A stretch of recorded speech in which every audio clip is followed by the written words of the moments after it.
अंधेरी सुरंग का राज चिंटू ने सुरंग के अंदर कदम रखा। अंदर घना अंधेरा था, लेकिन दीवारों पर अजीब नीले सिम्बोल चमक रहे थे। हर कदम पर ऐसा महसूस हो रहा था जैसे कोई उसे देख रहा हो। टिनटिन उसके साथ था, लेकिन इस बार उसका चेहरा थोड़ा चिंतित लग रहा था। हमें बहुत संभल कर चलना होगा, टिनटिन ने धीरे से कहा। यह सुरंग सिर्फ एक रास्ता नहीं है, ये एक परीक्षा है। परीक्षा? चिंटू हैरान हो गया। कैसी परीक्षा?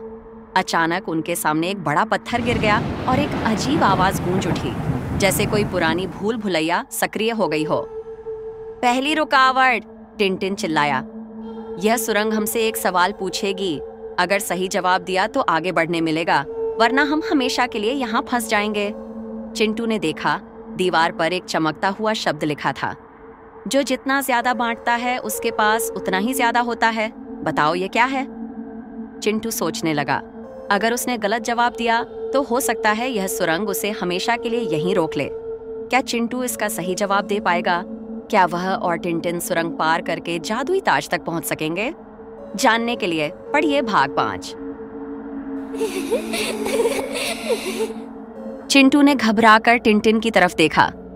जो जितना ज्यादा बांटता है उसके पास उतना ही ज्यादा होता है। यह क्या हो सकता है? उसने जोर से सोचना शुरू किया। पैसा, समय, प्यार? अचानक उसका चेहरा चमक उठा। ज्ञान। जो जितना ज्ञान बांटता है उसके पास उतना ही ज्यादा होता है। जैसे ही चिंटू ने जवाब दिया, सुरंग जोर से हिलने लगी।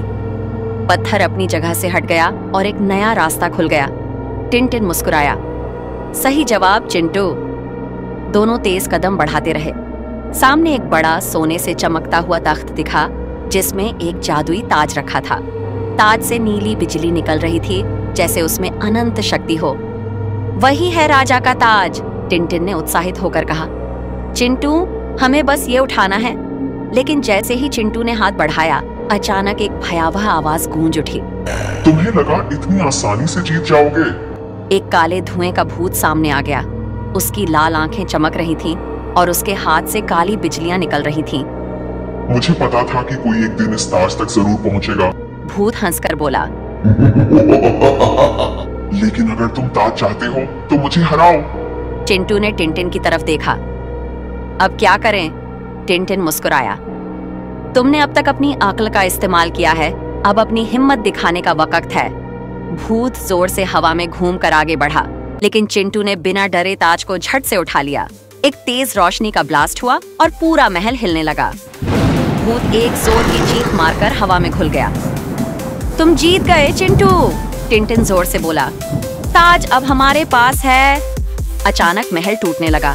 चिंटू, जल्दी आईने की तरफ भागो। दोनों तेज भागे। जैसे ही चिंटू ने आईने को छुआ, एक जोर की रोशनी हुई और जब उसने आंखें खोली, वह वापस अपनी दुनिया में था। सामने वही पुराना आईना रखा था, लेकिन अब उसकी चमक हमेशा के लिए चली गई थी। चिंटू मुस्कुराया। क्या यह सच था या सिर्फ एक सपना? उसने अपनी व्हाइट हुडी का हुड उठाया, एक आईब्रो उठाकर एटीट्यूड से देखा और चल दिया। नए एडवेंचर की तलाश में।